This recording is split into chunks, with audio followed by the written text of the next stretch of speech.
1968 में जवान आयरिस और उसका मंगेतर पॉल स्काईव्यू रेस्टोरेंट के उद्घाटन में शामिल हुए। वहां पॉल ने आयरिस को प्रपोज किया और उसकी उंगली में एंगेजमेंट रिंग पहना दी। उसी वक्त आयरिस ने कुछ डरावना देखा। ऊपर एक लड़के ने एक सिक्का नीचे फेंका। ऐसा लगा जैसे मौत ने उस सिक्के पर फूंक मारी हो और वह सीधा वेंटिलेशन शाफ्ट में चला गया। सिक्का एक फैन में अटक गया जिससे पंखा तुरंत रुक गया। इसी दौरान टावर के अंदर लोग खुशी से डांस कर रहे थे, बिना यह जाने कि उनके पैरों के नीचे का शीशा तेजी से क्रैक हो रहा था। जैसे ही आयरिस और पॉल अपनी जगह पर पहुंचे, नीचे के मेटल सपोर्ट्स अपनी सीमा तक पहुंच गए। बोल्ट्स एक एक करके टूटने लगे। अचानक अटका हुआ सिक्का फैन की ब्लेड तोड़ देता है, जो सीधा गैस पाइप में जा लगती है। डांस चल रहा था, दरारें और बढ़ने लगीं और गैस हवा में फैलने लगी। आयरिस को सब कुछ अजीब लग रहा था। अचानक पॉल जमीन में गिर गया। लोग एक एक करके नीचे गिरने लगे, किसी तरह मेटल बीम्स को पकड़कर बचने की कोशिश कर रहे थे। नीचे ग्राउंड स्टाफ घबराकर भाग रहे थे। पॉल ने एक रीइंफोर्स्ड ग्लास के टुकड़े को पकड़ लिया। आयरिस चीख चीख कर मदद मांगती रही, लेकिन कोई नहीं आया। उसने पॉल को पकड़ने की कोशिश की, लेकिन वह हाथ से फिसल गया और गिर गया। सब जगह अफरा तफरी मच गई। लोग घबरा कर भागने लगे। एक औरत जिसे आग लग चुकी थी गैस लीक के पास चली गई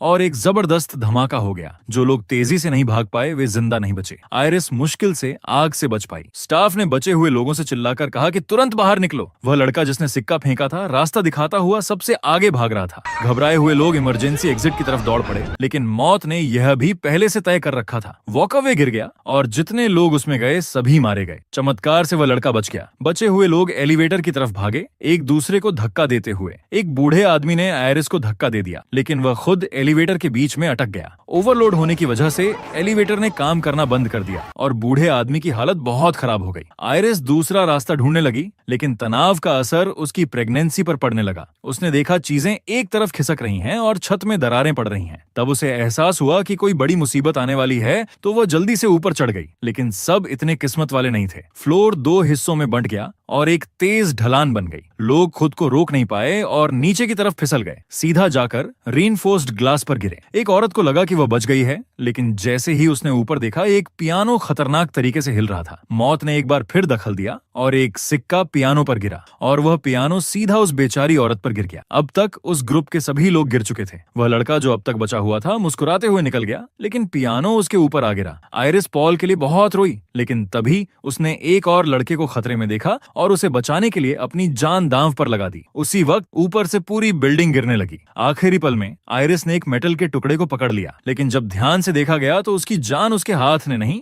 बल्कि पॉल की एंगेजमेंट रिंग ने बचाई थी, जो एक स्टील रॉड में अटकी हुई थी। वह नाजुक सहारा ज्यादा देर नहीं टिक पाया और अगले ही पल आयरिस नीचे गिर गई। अचानक सीन शिफ्ट हुआ और एक लड़की जिसका नाम स्टेफनी था, उसने ये सब एक डरावने सपने के रूप में देखा और क्लास के दौरान ही चिल्लाकर उठ गई। लेकिन ये एक आम सपना नहीं था। 2 महीने से वह यही सपना बार बार देख रही थी। स्टेफनी ने अपनी रूममेट को सब कुछ बताया। सपने में एक औरत थी जिसका नाम आयरिस था, जो उसकी दादी का नाम भी था। लेकिन स्टेफनी ने कभी आयरिस को देखा नहीं था, न ही उसे पता था कि वह जिंदा भी है या नहीं। उसकी रूममेट ने सुझाव दिया कि उसे घर जाकर इस बारे में पता करना चाहिए, शायद इससे ये बुरे सपने खत्म हो जाएं। घर जाकर स्टेफनी ने अपने डैड मार्टी से आयरिस के बारे में पूछा। मार्टी ने थोड़ा सा मुंह बनाया, फिर मुस्कुराने की कोशिश की, लेकिन साफ था कि वह कुछ छुपा रहा था। उसी वक्त स्टेफनी का छोटा भाई चार्ली बोला कि वह कजिन्स के घर जा रहा है। स्टेफनी ने तय किया कि वह भी साथ चलेगी। निकलने से पहले मार्टी ने उन्हें सख्त हिदायत दी कि रिश्तेदारों के सामने आयरिस का जिक्र न करें। इससे स्टेफनी और भी ज्यादा जिज्ञासु हो गई। क्या सच में आयरिस के साथ कुछ बुरा हुआ था? अगर सपना देखने वाली औरत आयरिस थी, तो फिर स्टेफनी की माँ कहाँ से आई? कजिन्स के घर पहुंचकर स्टेफनी सीधे अपने अंकल हॉवर्ड के पास गई। उसने आयरिस के बारे में पूछने की कोशिश की। हॉवर्ड हक्का बक्का रह गया और तुरंत टॉपिक बदल दिया। लेकिन जैसे ही स्टेफनी ने अपने सपने की लोकेशन स्काईव्यू रेस्टोरेंट का जिक्र किया, हॉवर्ड और उसकी पत्नी ब्रेंडा दोनों सन्न रह गए। स्टेफनी ने उनसे सच जानना चाहा। कजिन्स भी उत्सुकता से उनकी बात सुन रहे थे। आखिरकार उन्होंने बताया कि आयरिस जिंदा है, लेकिन उसका मानसिक संतुलन पूरी तरह बिगड़ चुका है। हॉवर्ड और ब्रेंडा के लिए आयरिस अब किसी जिंदा इंसान जैसी नहीं थी। स्टेफनी उसे मिलना चाहती थी, ये सोचकर कि शायद उसके डरावने सपने तब खत्म हो जाएं। गुस्से में हॉवर्ड ने बताया कि जब उनके पिता की मौत हुई तो आयरिस ने होश खो दिया था। उसने उन्हें स्कूल जाने से रोका, घर के अंदर बंद कर दिया और हमेशा इस डर में जीती रही कि उसके बच्चे मर जाएंगे। आखिर में पुलिस को आना पड़ा और आयरिस को साथ ले गई। बाद में आयरिस फोस्टर केयर सिस्टम में भी उनका पीछा करती रही। जब हॉवर्ड और ब्रेंडा के अपने बच्चे एरिक, जूलिया और बॉबी हुए, तब आयरिस ने उन्हें डरावने पत्र भेजने शुरू कर दिए। उन पत्रों में चेतावनियां होती थीं और मरे हुए लोगों की तस्वीरें। आखिरकार उन्होंने अपना घर बदल लिया और आयरिस से सारा संपर्क तोड़ दिया। स्टेफनी ने उन पत्रों को देखने की गुजारिश की, लेकिन हॉवर्ड और ब्रेंडा ने साफ मना कर दिया। बहुत मनाने के बाद ब्रेंडा ने चुपके से बताया कि वे पत्र कहाँ छुपाए गए हैं। स्टेफनी ने जाकर वे पत्र ढूंढे और जो उसने देखा वो देखकर उसके होश उड़ गए। जो औरत तस्वीरों में थी वह सपने वाली औरत से बिल्कुल मिलती थी। इसका मतलब था कि स्टेफनी के सपने शायद सच थे। सच का पता लगाने के लिए स्टेफनी ने अकेले गाड़ी चलाकर आयरिस को ढूंढने का फैसला किया। पता फॉलो करते हुए वह एक सुनसान पहाड़ी इलाके में पहुंची। दरवाजे के इंटरकॉम से उसने आयरिस से बात की। आयरिस ने उसे तुरंत वहां से चले जाने को कहा, लेकिन जब स्टेफनी ने बताया कि वह उसकी पोती है तो आयरिस ने कहा कि अंदर आने से पहले अपनी सारी जेबें खाली कर दें। जैसे ही भारी दरवाजा खुला, स्टेफनी ध्यान से अंदर चली गई। घर में हर जगह अजीबोगरीब रुकावटें थीं। छत तक में कांटे लगे हुए थे। आयरिस ने बताया कि यह सब उसने अदृश्य खतरों से बचने के लिए लगाया है। स्टेफनी धीरे धीरे आगे बढ़ी और आयरिस ने घबराकर कहा कि जल्दी से दरवाजा बंद करो। अचानक बाहर एक फायर एक्सटिंग्विशर गिरा। आयरिस ने चेतावनी दी कि किसी भी चीज को हाथ मत लगाना, सब कुछ एक जानलेवा झाल हो सकता है। जब उसने अपनी पोती को देखा तो उसके चेहरे पर एक नर्म मुस्कान थी। उसने डार्लिन के बारे में पूछा। स्टेफनी ने बताया कि वह 10 साल की उम्र में ही अपनी माँ से अलग हो गई थी और अब उसे उसके बारे में कुछ नहीं पता। स्टेफनी ने सपने के बारे में पूछना शुरू किया। आयरिस ने कहा, यह सिर्फ सपना नहीं था, मैंने कभी भविष्य देखा था। उसने बताया कि उस समय वह पॉल के साथ एक ऊंची बिल्डिंग की छत पर थी। एक औरत की हैट उड़ गई थी और एक लड़का सिक्का फेंकते हुए दिखा। सिक्योरिटी ने उसे रोका, लेकिन लड़का जिद पर अड़ा रहा। पॉल उसे प्रपोज करने ही वाला था कि आयरिस ने अचानक चेतावनी दी, ये बिल्डिंग गिरने वाली है और सब मर जाएंगे। पॉल कुछ समझ नहीं पाया, लेकिन आयरिस ने लड़के के हाथ से सिक्का छीन लिया। वो नीचे भागी जहां एक गमले में आग लगी हुई थी और लोग डांस कर रहे थे। उसने माइक उठाया और सबसे कहा कि नीचे जमीन को देखें। कुछ लोग उसे रोकने लगे, लेकिन कुछ ने नीचे दरारें देख लीं। उस रात उसने बहुत सारी जानें बचाईं। बिल्डिंग नहीं गिरी और बाद में वह रेस्टोरेंट हमेशा के लिए बंद हो गया, लेकिन मौत अपना प्लान बर्बाद होते नहीं देख सकती थी। सालों बाद वह वापस आई और उन सभी को मार दिया जो उस रात वहां थे, पॉल को भी। आयरिस ने सीख लिया था कि मौत का आना कैसे पहचाना जाए। उसने सालों तक दुर्घटनाएं रोकी, लेकिन अब मौत उसके पास तक पहुंच चुकी थी। उसे कैंसर हो गया था। स्टेफनी से बात करते हुए आयरिस का ध्यान हट गया। मौत धीरे धीरे आ रही थी। एक मैग्नीफाइंग ग्लास ने धूप को एक मेटल ट्रे पर रिफ्लेक्ट किया। वहां से किरणें एक रस्सी पर पड़ी और रस्सी से धुआं उठने लगा। आयरिस ने महसूस किया कि कुछ गलत हो रहा है। उसने तुरंत मैग्नीफाइंग ग्लास को हटा दिया। आयरिस ने स्टेफनी से कहा कि वह यहीं रुके, क्योंकि बाहर की दुनिया अब और भी ज्यादा खतरनाक हो चुकी है। वह खुद पिछले 20 सालों से घर से बाहर नहीं गई थी, लेकिन स्टेफनी रुकना नहीं चाहती थी। उसे स्कूल जाना था। आयरिस ने चेतावनी दी, मौत हमारे परिवार के पीछे है, लेकिन स्टेफनी ने इसे सिर्फ एक सपना समझा और इस बात पर यकीन नहीं किया। वह बिना किसी हिचकिचाहट के बाहर निकल गई। आयरिस ने स्टेफनी से दरख्वास्त की कि जाने से पहले वह एक किताब ले जाए। जैसे ही स्टेफनी दरवाजे से निकलने लगी, आयरिस को एक भयानक विजन आया, जिसमें उसने हवा, कंपास और कुछ ट्रिगर ऑब्जेक्ट्स देखे। उसे समझ आ गया कि अगर वह बाहर गई तो उसकी जान चली जाएगी, लेकिन स्टेफनी के लिए उसने अपनी जान की परवाह नहीं की। वह बाहर आई, किताब स्टेफनी के हाथों में दी और कहा, यह किताब हमारे परिवार को बचा सकती है। लेकिन स्टेफनी अब भी उसकी बातों पर यकीन नहीं कर रही थी। तब आयरिस ने कहा, पीछे हटो, मैं साबित करती हूँ कि यह सब सच है। अचानक एक तेज हवा का झोंका आया, कंपास गिरा और फायर एक्सटिंग्विशर से टकरा गया। फायर एक्सटिंग्विशर उड़ा और सीधा जाकर आयरिस के मुंह में घुस गया। अब स्टेफनी को यकीन हो गया था, आयरिस अब इस दुनिया में नहीं रही। उसके रिश्तेदार उसके अंतिम संस्कार में शामिल हुए। स्टेफनी ने अपने पिता मार्टी और अंकल हॉवर्ड को बताया कि आयरिस ने कहा था कि मौत हमारे परिवार के पीछे है, लेकिन किसी ने उसकी बात पर ध्यान नहीं दिया। तभी स्टेफनी की माँ डार्लिन वहां आ गई। स्टेफनी अब भी अपनी माँ से नाराज थी और वहां से चुपचाप चली गई। घर जाकर उसने आयरिस की दी हुई किताब पढ़ना शुरू किया। इसी दौरान बाकी परिवार हॉवर्ड के घर पर बारबेक्यू कर रहा था, बिल्कुल अनजान इस बात से कि मौत वहां पहुंच चुकी है। बॉबी ने एक ग्लास तोड़ दिया, लेकिन किसी ने नहीं देखा कि एक शीशे का टुकड़ा आइस क्यूब्स में जा गिरा। एरिक ने अपना ड्रिंक गैस टैंक के पास रख दिया। अब मौत के औजार तैयार हो रहे थे। सभी लोग टेबल के चारों ओर इकट्ठा हुए, बर्फ वाले ड्रिंक्स हाथ में लिए और हॉवर्ड ने टोस्ट दिया। उसने कहा, आयरिस की मौत ने हमें सिखाया कि जिंदगी का हर पल जीना चाहिए। सबने एक दूसरे से ग्लास टकराया और घूंट लिया। तभी जूलिया का गला अटक गया। वह चौंक करने लगी और सांस नहीं ले पा रही थी। सभी लोग उसकी मदद के लिए दौड़े। कुछ पल बाद वह ठीक हो गई, लेकिन कोई नहीं जानता था कि यह सिर्फ शुरुआत थी। अंदर स्टेफनी किताब पढ़ रही थी। उसने एक अध्याय देखा जिसमें सिक्के की घटना और बारबेक्यू ग्रिल के बारे में लिखा था। बाहर एरिक ग्रिल जलाने में लगा हुआ था। बॉबी ने चार्ली को ट्रैम्पोलिन पर बुलाया, लेकिन उन्हें नहीं पता था कि ट्रैम्पोलिन के नीचे एक तेज रेत पड़ी हुई थी। स्टेफनी के हाथों से किताब गिर गई। उसे एक अजीब और भयानक खतरा महसूस हुआ। तभी ग्रिल जली और एक फोटो फ्रेम नीचे गिरकर टूट गया। गया। एक कांच का टुकड़ा जमीन से उछलकर दूर जा गिरा। स्टेफनी को अंदेशा हुआ कि कुछ गलत होने वाला है। उसने हॉवर्ड के घर की ओर दौड़ना शुरू किया और अपने भाई चार्ली को कॉल किया, लेकिन चार्ली ने फोन नहीं उठाया। ट्रैम्पोलिन की सिलाई धीरे धीरे टूट रही थी। हर पल वह टूटने के करीब थी। रास्ते में स्टेफनी ने डेंजर अहेड का साइन देखा, जैसे मौत खुद उसे रोकने की कोशिश कर रही हो। तभी कैमरे ने दिखाया कि कांच का वही टुकड़ा मार्टी की ड्रिंक में गिर चुका था, लेकिन मार्टी ने बस एक छोटी सी चुस्की ली और ग्लास रख दिया। हॉवर्ड ट्रैम्पोलिन पर चढ़ गया। ऊपर की सतह कभी भी गिर सकती थी। तभी डार्लिन की नजर नीचे पड़ी रेक पर पड़ी। उसने जोर से चीख मारी और दौड़कर वह रेक हटाकर एक तरफ रख दी, लेकिन मौत ने अपना प्लान नहीं बदला था। ब्रेंडा ने गलती से एक बोतल गिरा दी, जो जाकर एक मशीन के स्विच से टकरा गई। नीचे की पाइपें हिलने और मुड़ने लगी। पहले वाली रेक धीरे धीरे फिसलती हुई नीचे आ रही थी। जैसे ही स्टेफनी वहां पहुंची, मौत अपना अगला कदम उठाने को तैयार थी। हॉवर्ड ने स्टेफनी का स्वागत करने के लिए उसकी तरफ कदम बढ़ाए। तभी बॉबी का पैर ट्रैम्पोलिन में फंस गया। जूलिया ने पलटकर देखा, जिससे उसके ग्लास से एक टुकड़ा नीचे गिर गया। हॉवर्ड ने उस टुकड़े पर पैर रख दिया और तेज चुभन के साथ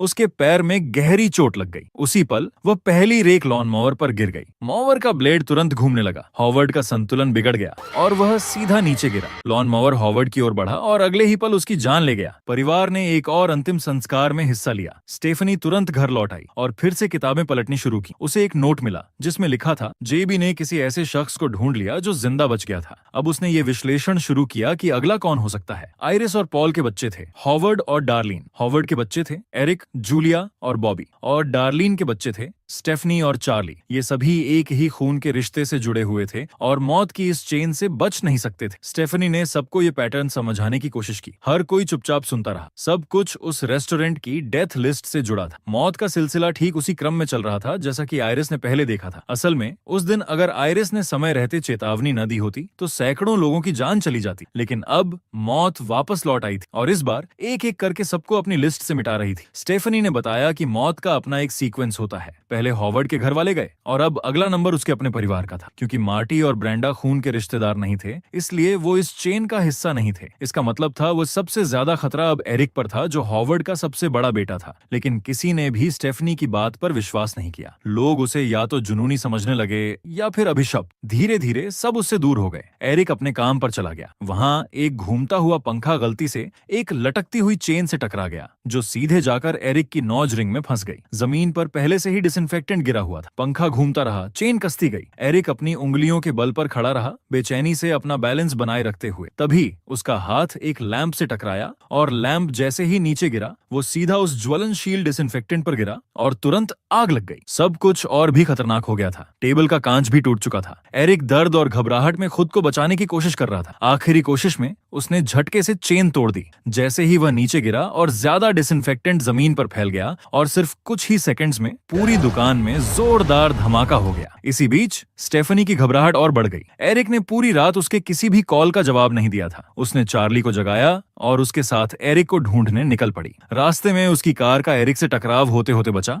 लेकिन एक अच्छी खबर मिली। एरिक जिंदा था। उसने जलते हुए लेदर कपड़े उतारकर किसी तरह अपनी जान बचा ली थी। लेकिन इस हादसे के बाद स्टेफनी का यकीन और पक्का हो गया। अब मौत उनका पीछा छोड़ने वाली नहीं थी। एरिक फिर भी उसकी बातों पर भरोसा नहीं कर रहा था। इसलिए स्टेफनी ने फैसला किया कि अब वो हर वक्त एरिक के साथ ही रहेगी, उसकी सुरक्षा के लिए। उसने आइरिस की नोट्स को फॉलो करना शुरू किया ताकि किसी भी जानलेवा चेन रिएक्शन को समय रहते रोका जा सके। एक दिन वो एरिक के साथ ही जा रही थी। रास्ते में एक ट्री ट्रिमर गिरते गिरते एरिक के सिर से टकराने वाला था, लेकिन खुशकिस्मती से ऐसा कुछ नहीं हुआ। तभी उनकी मुलाकात जूलिया से हुई, जो जॉगिंग पर थी। एक गार्बेज ट्रक उनके पास से गुजर रहा था। स्टेफनी ने तुरंत एरिक को चेतावनी दी कि वो ट्रक के पास न जाए, लेकिन एरिक, जो काफी लापरवाह था, वो ट्रक के पास जाकर मजाक करने लगा और अजीब अजीब चेहरे बनाने लगा। जूलिया ने दोनों को नजरअंदाज किया, अपने हेडफोन लगाए और दौड़ती रही। लेकिन किसी ने नहीं सोचा था कि अगला पल इतना खौफनाक होगा। जूलिया को एक फुटबॉल लगी और वो अपना संतुलन खो बैठी। वो सीधा एक गार्बेज कैन में गिर गई। ट्रक के ऑटोमेटिक लिफ्टिंग सिस्टम ने कैन को उठाया और सीधे ट्रक के अंदर डाल दिया। सब लोग हैरान रह गए और ट्रक के पीछे दौड़े, लेकिन ड्राइवर के कानों में भी हेडफोन थे। उसे कुछ सुनाई नहीं दिया। स्टेफनी ट्रक पर चढ़ गई और जूलिया का हाथ पकड़ लिया, लेकिन तब तक बहुत देर हो चुकी थी। कंपैक्टर ने जूलिया को कुचल दिया। तभी पूरे परिवार को एहसास हुआ कि मौत सच में उनका पीछा कर रही है। फिर ब्रेंडा ने एक चौंकाने वाली बात बताई कि एरिक हॉवर्ड का असली बेटा नहीं था, वो तो उसके एक अफेयर का नतीजा था। शायद इसी वजह से एरिक अब तक जिंदा था। इसका मतलब था अगला नंबर हॉवर्ड के छोटे बेटे बॉबी का हो सकता था। स्टेफनी को नोट्स में एक नाम याद आया, विलियम, और डार्लिन उस शख्स को जानती थी। वे लोग उसे ढूंढने के लिए अस्पताल पहुंचे। पता चला विलियम वही लड़का था जिसे आयरिस ने सालों पहले बचाया था। विलियम ने बताया कि मौत को हराने के सिर्फ 2 तरीके हैं, या तो किसी और को मार दो और उसकी जगह ले लो, या फिर खुद मरकर वापस लौट आओ। उसने ये भी बताया कि अब वह भी आयरिस की तरह बीमार है और उसका समय भी खत्म हो रहा है। उसने सबको चेतावनी दी कि सब मरेंगे, बिल्कुल उसी क्रम में जैसे सूची में लिखा है। सुनने में डर लगता था, लेकिन सच्चाई उससे कहीं ज्यादा भयावह थी। विलियम ने कहा, मौत के प्लान में ज्यादा दखल मत देना, वरना अंजाम और भी भयानक हो सकता है। जितना समय बचा है उसे संभाल कर जियो। और फिर वह चुपचाप चला गया। एरिक ने सोचा, अगर बॉबी को बचाना है तो मरकर वापस आना ही सबसे आसान रास्ता होगा। उसने सुझाव दिया कि बॉबी कुछ पीनट स्नैक्स खा ले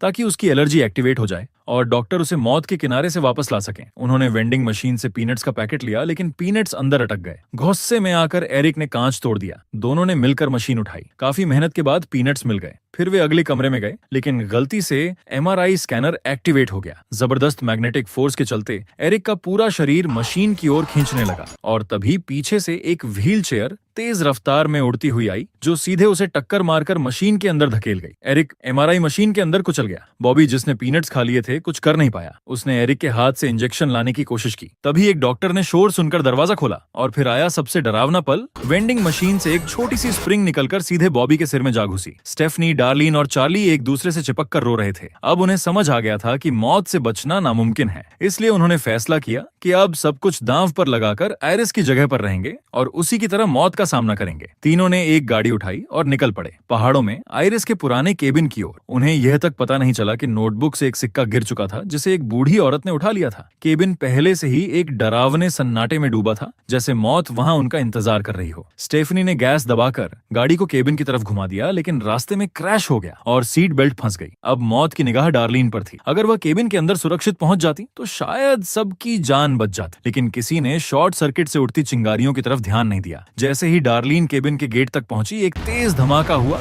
और पूरी गाड़ी उड़ गई। स्टेफनी का शरीर पास के तालाब में जा गिरा और चार्ली लकड़ियों के नीचे दब गया, घायल और थकी हुई। डार्लिन ने हिम्मत जुटाकर चार्ली को बचाया। उसने कहा, जल्दी जा, स्टेफनी को बचा। बस इतना ही कहा था कि एक भारी पोल उसके ऊपर गिर गया और उसी जगह उसकी मौत हो गई। चार्ली भागकर तालाब के पास पहुंचा और स्टेफनी को पानी से बाहर निकाला। वो बेहोश थी, लेकिन वक्त रहते उसे जिंदा कर लिया गया। दोनों ने एक दूसरे को गले लगाकर हंसी में फूट पड़ते, जैसे उन्हें एक नई जिंदगी मिल गई हो। शायद मरने और फिर लौट आने का मतलब यही था। लेकिन जैसे ही स्टेफनी को डार्लिन की मौत का पता चला, उसके आंसू थमने का नाम नहीं ले रहे थे। अब आयरिस के खून से सिर्फ 2 लोग बचे थे, चार्ली और स्टेफनी। एक हफ्ते बाद चार्ली और स्टेफनी अपनी गर्लफ्रेंड के घर गए। कपड़े ठीक करते वक्त स्टेफनी का हाथ एक गुलाब के कांटे से छिल गया। उसी पल उसे अपना बुरा सपना याद आ गया। उसी तरह आयरिस का हाथ भी उस सपने में छिल गया था। फिर एक बूढ़ी औरत ने एक सिक्का गिराया, जो सीधा रेलवे ट्रैक के बीच में जाकर अटक गया और एक ट्रेन बहुत तेजी से उसकी तरफ बढ़ रही थी। चार्ली की गर्लफ्रेंड के पापा एक डॉक्टर थे। जब उन्हें पता चला कि चार्ली ने स्टेफनी की जान बचाई है, तो उन्होंने मजाक में कहा, अगर सांसें चल रही हों और दिल बंद हो तो वो इंसान टेक्निकली मरा नहीं होता। लेकिन चार्ली और स्टेफनी को ये बात हजम नहीं हुई। स्टेफनी ने